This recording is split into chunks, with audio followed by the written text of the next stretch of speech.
শোন ঘটক, আজকের পর যেন তোর আমার আশেপাশে আর না দেখি। আসলাম না, আমার টাকাটা দিয়ে দেন। কি টাকা? টাকা তো পুটকির মধ্যে ঢুকে দেওয়ানে। তুই আমার আরো আজকে 250 টাকা দিবি। আমি 250 টাকা দেবো মানে? আমি কি করতে টাকা দেবো? কি করতে দিবা তুমি বুঝতে পারতেছ না? ওই যে মায়েরা দেখছি যে জমের গিলা গিয়ে আসলি, আমি 500 টাকা দিয়ে আসলাম, তুই সে টাকা তো দিবি না আমার? আমি মায়ে আপনার জন্য দেখতে গেছি, আপনি ছাড়া 500 টাকা কিটা দেবে? টাকা দেবো আমি, গিলবা তুমি বেশি, আবার তুমি বাঘের বাঘ অর্ধেক টাকা দিবা না? কি আবাল তাবাল বকতেছেন? আমি ঘটক, আমার কাজ মায়ে দেখাই বেড়ানো। মায়ের বাড়ি গেলি তো আমার এমনি খাওয়া দাওয়া পাও না, এর টাকা আমি কি জন্য দিতে যাবো? তোর কথা ঠিক আছে, কিন্তু এই যে বাংলাদেশে প্রায় 11 কোটি মেয়ে মানুষ, তুই আমার প্রায় 10 কোটি মেয়ে মানুষ দেখাচ্ছিস। সব জায়গায় ওই প্রত্যেক বাড়ি বেড়ে যাম ওই 500 টাকা করে দিয়েছি। ওই সব জায়গায় তুই ঘপসা ঘপসা বেশি বেশি গিলেছিস, তাহলে অর্ধেক টাকা দিবি না? এখন তুই যে কটা মেয়ে দেখবো না, সবগুলো তো তোর অর্ধেক অর্ধেক দেওয়া লাগবে। কি করতে টাকা দিতে যাবো আমি? আমি তো আপনার কাছে টাকা পাই, সেই টাকা দেন আগে। তুই আমার টাকা দিবি না তাই না? আচ্ছা ঠিক আছে, তুই যখন আমার টাকা দিবি না, এ যাবৎকাল তুই আমার যত মেয়ে দেখাচ্ছিস ওই সব টাকাই তো পাওনা রয়েছে, ওর একটা টাকা আমি তোর দেবো। মায়ে পছন্দ হয় না, তারপর আবার কি টাকা দেবেন না আমার? এইসব কথা বললে তো আমি মানবো না। মায়ে পছন্দ হয় নাকি আমার দোষ হয় না? মায়ে তো আপনার দোষই পছন্দ হয় না। আপনার মাথায় চুল নেই, আমি এত করে কই যে মায়ে দেখতে যাওয়ার সময় মাথায় একটা টুপি পরে যাবে, টুপি পরে গেলে অন্তত মাথাটা ঢাকা থাকে। তারপরে একবার বিয়ে শাদী হয়ে গেলে তারপরে টাক দেখে দেখুক গে, কিন্তু আপনি আমার কথা না শুনে টুপি পারবেন না, তারপর আবার মোষ থিয়ে দেন। কেন দাঁড়িয়ে রাখতে কি হয়? নিজে সব অকাজ উকাজ করবেন, তাতে দোষ নেই, আন্দাজ আমার টাকা দেবেন না মাইতে। আচ্ছা ঠিক আছে, এবারটা দিন তো আমি টুপি পরবা নে। আরেকটা কথা, এখন তুই হাই ফাই মেয়ে দেখার দরকার নেই, একটা নর্মাল ফ্যামিলিতে মেয়ে দেখবি, যেন ওই একবারে যায় কাজটা সাইজে আসতে পারি। এত মেয়ে দেখার ভালো লাগছিস না। আচ্ছা ঠিক আছে, দেখতে পারি, কিন্তু টাকাই দেবেন বলে আগের তা। আচ্ছা দিবানে, যা বিয়ে করে দিবানে। হে ঘটক, কি রে ছেলে কি দেখি?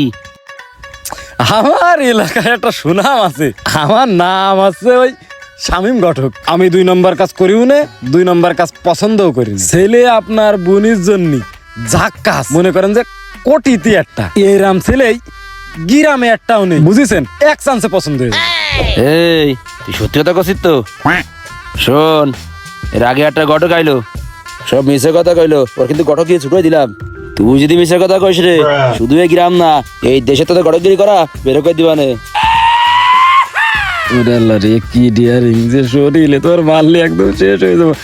মাসেল তো হেভি বানাইছেন, আপনার মনে করেন কোনো চিন্তা করা লাগবে না। আমি আসলে নামাজ কালাম করি, রোজা থাকি, তো আমি মনে করেন কোনো ধুনপুন করিনি। এই ছেলে সরকারি চাকরি করে, এক চান্সে পছন্দ হয়ে যাবে আপনার বুনির। কথা দিলাম, আমার এই কথাটা আপনি শোনেন, ছেলে আপনার বাড়ি নিয়ে আসি, আপনিও আমারে কবেন যে ছেলে একের ছেলে। সাবাস, এই নারী ঘটক চান্দু মুখানি, তোর কথা শুনে পছন্দ হয়েছে, তাই দিন খান দে, ছেলে কমে আসছিস আমার বাড়ি। দিন খান কি আর কবে কি? এখনই যাবো। ছেলে তো বিকেলের ভিতরে নিয়ে চলে আসবো, কারণ ছেলে তো একের ছেলে, বুঝলেন? কারণ ওই ছেলে আপনি যদি মিস করে ফেলেন তাহলে কিন্তু দ্বিতীয়বার আর পাবেন না। এই জন্য ছেলে আজকের দিনের মধ্যে নিয়ে আসতে হবে, আর জিরাম করে হোক, আর বিয়ে আজকের দিনের মধ্যে দিতে হবে। ওই ছেলের কাছে আপনার বোন সুখী থাকবে, বিশাল সুখী থাকবে, আর আপনি সারা জীবন আমার নাম কবে। আজকেই বিয়ে। তোর কথাটার সাথে ভালোই মনে হচ্ছে, এটা কাজ কর, জানি আয়, কদিন আসবি, খাওয়া দাওয়ার কি করবো? এখন ছেলের সাথে করে নিয়ে তো আমরা দুজন আসতেছি, আর ওই একবারে বিয়ে শাদীর কাজ তো করেই যাবো পছন্দ হয়ে গেলে। বাড়িতে লোকজন যেহেতু আসবে, তাহলে ওই হিসেব দিয়ে যায় আপনার 20 কেজি মতো গরুর গোশ, এই 17 কেজি মতো খাসি, পোল্ট্রি রাখবেন 10 কেজি মতো, কারণ অনেকে তো গরু খাসি খায় না। তারপরে হচ্ছে ওই দেশি মোরগ আছে না, কুচি সাইজ, ½ কেজি মতো একটা দেশি মোরগ জবি করে রাখে দেবেন। ওই যে ওই বরের প্লেটে দিতে হয় আর কি, ওই প্লেটে যদি না দেন তাহলে মনে করেন যে রাগ করবেন, আপনার বোনের তো কথা শুনবেন। তাহলে আমি ছেলে কিন্তু বিকেলের মধ্যে নিয়ে আসতেছি। ও আর একটা কথা কথি তো আমার মনেই নেই, ওই কালীগঞ্জেতে পান সুবরি নিয়ে আসবেন, আর দইটা কিন্তু নারকেল বাড়িতে নিয়ে আসবেন। নারকেল বাড়ির দইটা টক টক খাতে একটু ভালো লাগে। শোন চান্দু, তোর কথা শুনে বাসদয় করবো, অনেক টাকার বিষয়, যদি দুনপুন হয় তোর তো এরাম দিয়া দিবানে, মার ওই মারতে পারবেন না, সব তোর এই পিটি পরে পড়বে না। কোনো ধুনপুন হবে না ভাই, এখন যাবো ছেলের বাড়িতে, ছেলে নিয়ে আসবো, আপনি বাজার সদাই করেন, বিয়ে আজকে হবে হবে হবে ফাইনাল। ঠিক আছে, জানি আয়।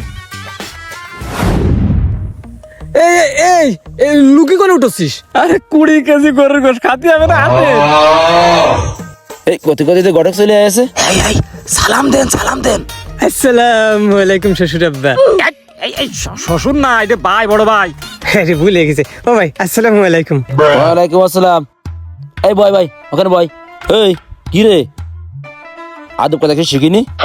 আদবের কোনো দোষ না ভাই, ওই বুলি কয়ে ফেলা হয়েছে। চেনে না তো, এই অচেনা মানুষ যে কোনো কিছু ডাইকে ফেলা যায় আর কি। ঘটক, চেয়ারা ছবি তো ভালোই, সিয়াসিস এসে গেছে। অ্যাসিডের সমস্যা মনে হয়, শুনেছি বিয়ের পর ঠিক হয়ে যায়। এ ঠিক হবে না? কি কন ভাই, এ সব ঠিক হয়ে যাবে। এর থেকে কত বড় বড় পোকা বাগুন সব চালাই দিছি, শুধু এইটাই চালাতে পারতেছি না। এই ঘটক, কি করলি? এ সারাত পাত্তি না মানে?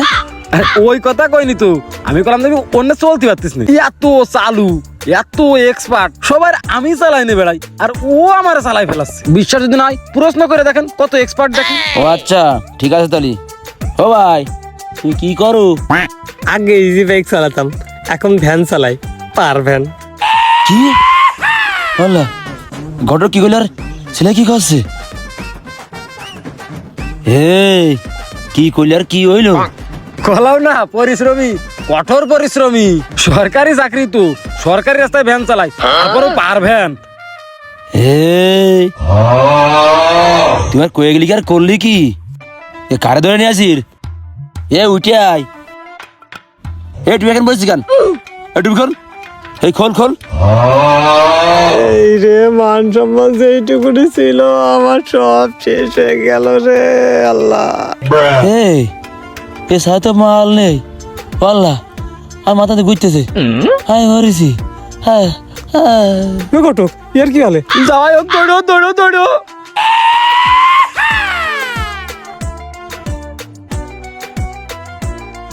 ও ঘটক দাঁড়াও, করছি বিয়ে কি আমার তাহলে এবারটা হবে না? পরের বার শিওর হবে, এরপর বার নকল চুল লাগাই নিয়ে আসবো।